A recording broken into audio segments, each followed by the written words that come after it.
Siapa tidak mau financial freedom? Bebas dari beban keuangan dan mempunyai uang cukup untuk menjalani hidup sesuai dengan gaya hidup yang diinginkan. Tentu saja kita harus berinvestasi untuk bisa mencapai financial freedom. Tapi tidak semua orang bisa berhasil dalam berinvestasi. Berinvestasi memang membutuhkan kedisiplinan dan konsistensi. Untuk mendalami tips and tricks dalam money management, saksikan video ini bersama Lani Hendra, Director Wealth and Personal Banking.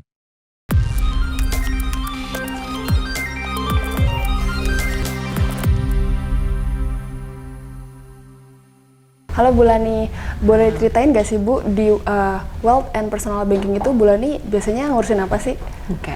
Jadi kalau di Wealth Personal Banking itu kita itu fokus untuk di bisnis individual memberikan solusi kepada individual customer dari semua produk spektrum ya. Jadi kalau dilihat dari solusi yang diperlukan, kebutuhan diperlukan oleh nasabah itu across retail itu mulai dari tabungan, punya kebutuhan kartu kredit, aset, punya kebutuhan mortgage gitu, KPR.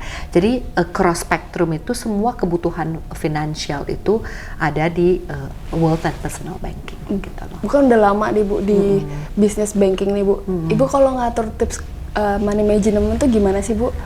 Menurut saya, I think tips untuk keuangan itu yang penting adalah mungkin kebiasaan untuk disiplin untuk menabung. Itu tadi yang menurut saya sangat prinsipal ya. Dari mulai kerja, nabung sedikit, nggak usah harus banyak-banyak, tapi nabung itu adalah building habit gitu ya.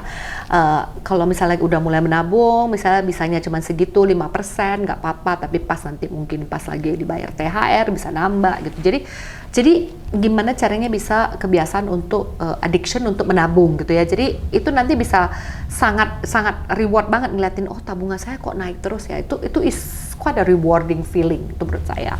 Nah, in terms of tips, saya believe cycle menabung itu ada beberapa prinsipal gitu ya, di mana menurut saya ada 3. Satu adalah profil resiko dari setiap orang itu berbeda.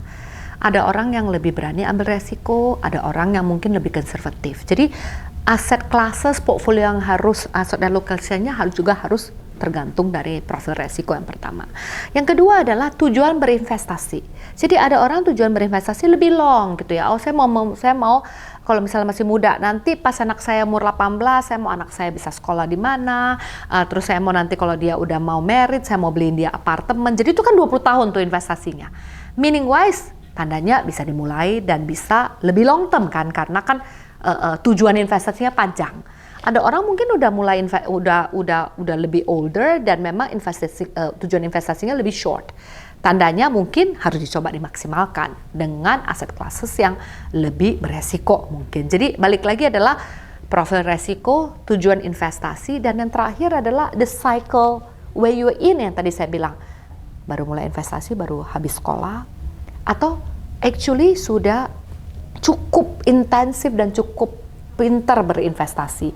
Karena saya merasa kalau kamu investasi dari kecil, dari awal, habis 5-10 tahun, kamu pasti udah sangat pintar tuh. Udah tahu nih, oh saya maunya 30% di bond. Oh menurut saya bond ini kurang maksimal nih, saya pindah ke aset, pindah ke equity gitu ya. Jadi menurut saya the earlier that you get into the investment, knowing that kamu harus berinvestasi, itu kamu akan jauh lebih berani in terms of berinvestasi gitu ya. Jadi cycle itu juga akan penting mendecide what are the objective of the investment gitu. Sendiri udah mulai nabung dari awal ke Dari awal. Nah, saya kan udah anak saya udah mulai gede. Jadi portfolio saya udah banyak fully use up buat mereka untuk sekolah, dan kedepannya saya udah harus mikirin untuk pensiun lah ya gitu ya. Jadi balik lagi in terms of asset classes juga udah saya modifikasi supaya kalau misalnya 20 tahun lalu mungkin saya bisa taruh 70-80% di equity gitu ya. Tapi dengan saya menuju ke pensiun, I will started to reduce the portion supaya resiko yang diambil juga termodifikasi dan terdiversifikasi dengan baik gitu ya. Berarti sekarang bulannya tuh kebanyakan di portofolio yang bond. Saya udah sebagian dari equity saya switch ke bonds juga. Kalau dulu like I said mungkin 60-7% ada di equity. Sekarang mungkin lebih average aja tuh sekarang. Itu kan banyak Bu, ada cash, ada equity, ada bonds. Itu kenapa Bu? Banyak banget Bu. Oke.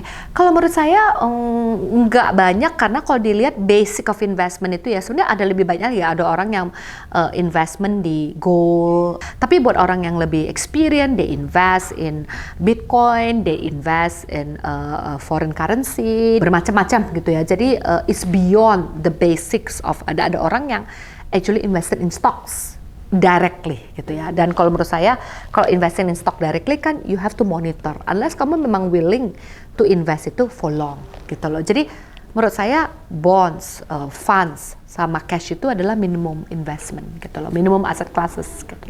Kenapa sih Bu harus diversifikasi? Maksudnya kenapa nggak ya cash aja gitu? Iya, karena kalau kita lihat ya cash itu nggak akan bisa ngejar inflation rate. Kalau kita ngomongin cash paling kamu bisa dapat berapa ya.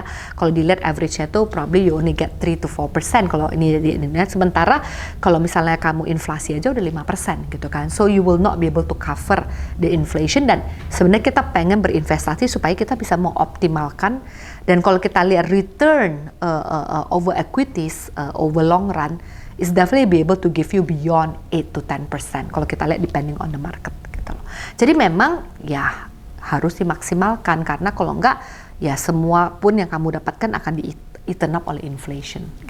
Berarti kunci untuk diversifikasi itu Ibu biar menyeimbangi dari kalau misalkan cashnya nggak bisa ngejar inflasi, seenggaknya yang aset lainnya bisa. Benar sekali ya. Jadi kan sebenarnya mengoptimalkan. Jadi kalau inflation itu 5%, I think total basketnya hopefully is more than 5%. Jadi tandanya kan you are able to grow your actually portfolio gitu loh. Boleh kasih tips yang paling utama kasih Bu buat penonton konten terutama buat milenial Bu. Apa sih kalau mau investasi apa dulu sih yang harus dimulai gitu?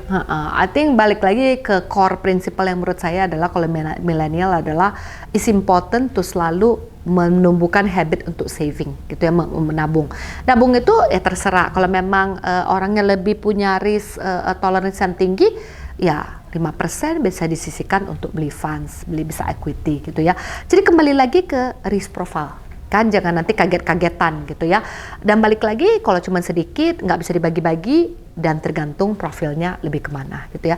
Tapi saya selalu believe adalah mulai dengan menabung, mulai dengan kalau punya 50% pun kalau bisa ya dibagi-bagikan berdasarkan aset kelas. Karena tanpa mencoba untuk membagi-bagikan nggak dapat feel-nya. Ya kan, tapi kalau dibagi-bagi jadi merasa nih, oh kalau bondsnya kayak gini nih. Nah, seperti saya bilang kalau dari mulai kerja udah mulai berinvestasi, perlu 2-3 years saja udah mulai lebih confident. Nah, dengan itu tuh jadinya memang fokusnya lebih ke saya harus lebih banyak bersaving, berinvestasi daripada actually lebih konsumtif ya. Berarti kuncinya diversifikasi dan konsisten ya Bu. Ya, kalau misalkan nggak konsisten kan juga hasilnya juga nggak benar, makanya saya bilang mulai dengan saving small amount gitu ya. Jadi setiap bulan tuh nggak ada alasan nggak bisa saving gitu loh. Tapi kalau memang ada ekstra bisa dijadikan topper gitu loh, mungkin gitu ya.